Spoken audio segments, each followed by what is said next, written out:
जो अलोकतांत्रिक और असंवैधानिक चेहरा है वो एक बार फिर से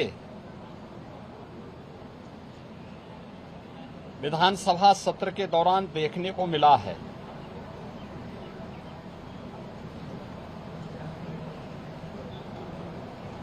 विधानसभा सत्र को हंगामे के हवाले करना, प्रदेश के युवाओं, किसानों, महिलाओं और गरीबों के साथ भारी अन्याय है। मानसून सत्र में युवाओं के लिए, अन्नदाता किसानों के लिए, आधी आबादी महिलाओं के लिए और गरीबों के लिए नई स्कीम, नई योजनाएं प्रारंभ हो, युवाओं के एम्प्लॉयमेंट के लिए, उनकी स्किलिंग के लिए, अन्नदाता किसानों के लिए कोई नई योजना घोषित हो सके, गरीबों के कल्याण के लिए कुछ नए कार्यक्रम आगे बढ़ सकें और महिलाओं के सम्मान और उनके स्वावलंबन के लिए भी कुछ अतिरिक्त प्रयास आगे बढ़ें। इसके लिए हम लोग 59,000 करोड़ रुपए से अधिक की अनुपूरक बजट को भी लेकर के आए थे, जिनके लिए इन सभी मदों में धनराशि की व्यवस्था भी थी।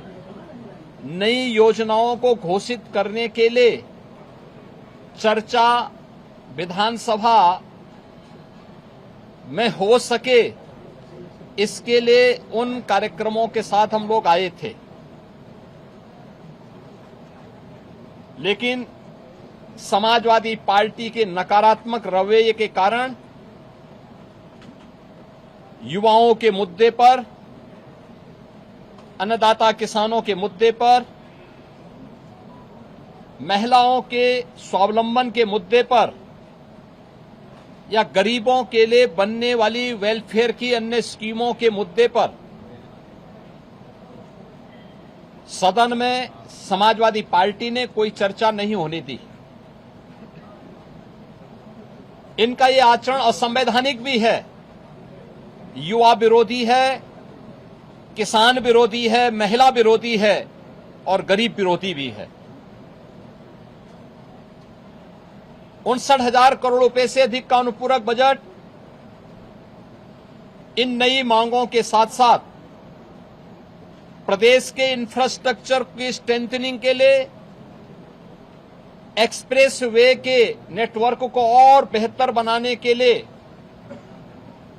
जो माननीय जनप्रतिनिधियों ने डिमांड की थी, उसके लिए भी धनराशि का प्रावधान किया है।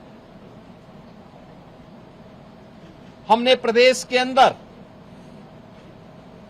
उस तबके के लिए जो अब तक प्रदेश के विकास में मजबूती के साथ लगकर के काम कर रहा था, आंगनवाड़ी, आशा वर्कर,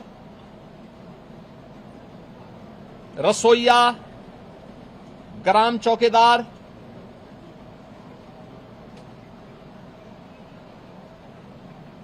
आपके कोटेदार, इन सब के साथ साथ उस हरेक तबके को छूने का प्रयास किया था जिनके मानदेय बढ़ने हैं। निराश्रित महिला पेंशन, वृद्धावस्था पेंशन, दिव्यांगजन पेंशन में भी वृद्धि हो, चर्चा हो। जो लोग अब तक इन योजनाओं से जुड़ नहीं पाए थे, उन लोगों को जोड़ने का प्रावधान हो। इन सब पे सदन में चर्चा हो। लेकिन समाजवादी पार्टी का नकारात्मक रवैया सदन में और माननीय सदस्यों के द्वारा उठाए जाने वाले इन महत्वपूर्ण मांगों को मजबूती के साथ आगे बढ़ा सके, इसमें रुकावट बनी, लेकिन उस सब के बावजूद विधानसभा ने सप्लीमेंट्री डिमांड को पारित किया है और पारित करने के साथ ही बहुत शीघ्र इन सभी तबके के लिए, मैंने जो कल भी कहा था कि उत्तर प्रदेश सरकार ने आउटसोर्सिंग कमीशन का गठन कर दिया है। एक न्यूनतम मानदेय हर एक आउटसोर्सिंग कर्मी को प्राप्त हो और उसको हर प्रकार की सामाजिक सुरक्षा की गारंटी भी प्राप्त हो, उसको हम अगले बहुत शीघ्र उसको आगे बढ़ाने जा रहे हैं। उसके लिए धनराशि की व्यवस्था हमने बजट में कर दी है। आंगनवाड़ी, आशा वर्कर, रसोईया, ग्राम चौकीदार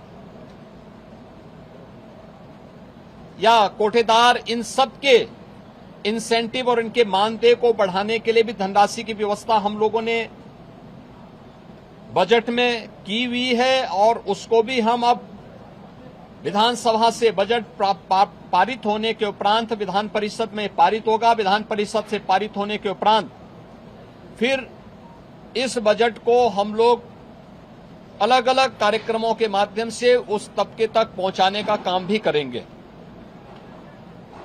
समाजवादी पार्टी का यह चरित्र इस तबके को अपमानित करने वाला है, जो अल्प मानदेय प्राप्त करने के बावजूद प्रदेश के विकास के लिए और 25 करोड़ जनता जनार्दन की सेवा के लिए पूरी प्रतिबद्धता के साथ कार्य कर रहे हैं। इससे पहले भी इन्होंने शिक्षा मित्रों के भविष्य के साथ खिलवाड़ किया था। हमारी सरकार ने शिक्षा मित्रों के मानदेय को 10,000 से बढ़ा करके 18,000 किया है। पहले 3,000 ये मानदेय मिलता था, हमने 3,000 से 10,000 किया, 10,000 से 18,000 किया और उन्हें 5 लाख रुपए की कैशलेस की सुविधा भी उपलब्ध करवाई। अनुदेशकों को प्रदेश में 9,000 मिलता था, उन्हें 17,000 रुपए उनका मानदेय किया और उन्हें कैशलेस की सुविधा भी उपलब्ध करवाई। बेसिक, माध्यमिक, उच्च शिक्षा से जुड़े हुए जितने भी शिक्षक हैं, इनके मानदेय को इनको कैशलेस की सुविधा उपलब्ध करवाई।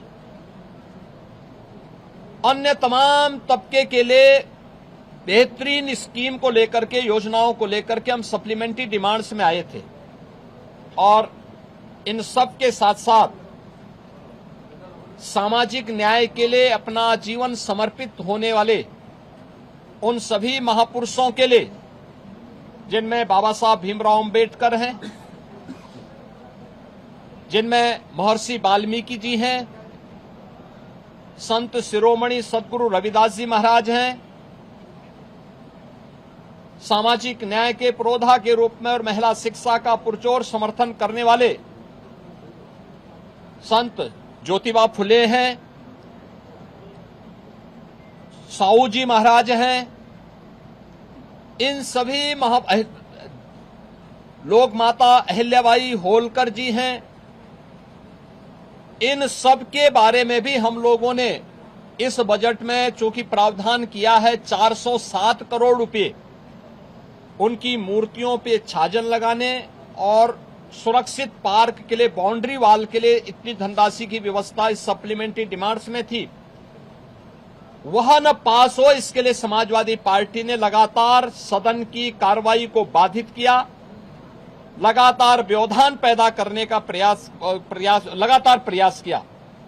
लेकिन इनके व्यवधान के बावजूद सप्लीमेंट्री डिमांड्स विधानसभा से पारित हुई है। विधानमंडल से पारित होने के उपरांत ये सभी कार्य तय सीमा के अनुरूप आगे बढ़ेंगे और सामाजिक न्याय के सभी पुरोधाओं को, सभी महापुरुषों को भी सम्मान मिलेगा।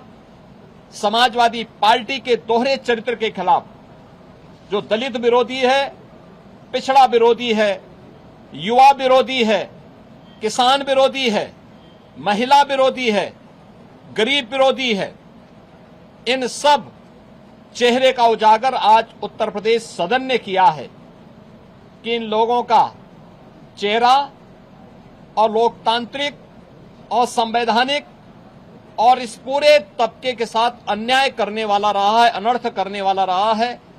समाजवादी पार्टी के इस अलोकतांत्रिक और संवैधानिक व्यवहार को, जो शर्मनाक व्यवहार लगातार सदन में देखा गया है, हम इसकी निंदा करते हैं और प्रदेशवासियों को इस बात के लिए आश्वस्त करते हैं कि डबल इंजन की एनडीए सरकार ने पिछले 9-9.25 वर्ष के अंदर जिस प्रतिबद्धता के साथ समाज के प्रत्येक तबके के हितों के लिए कार्य किया है, उसी प्रतिबद्धता के साथ यह अभियान बिना रुके, बिना डिगे, बिना थके आगे बढ़ेगा। बहुत बहुत धन्यवाद।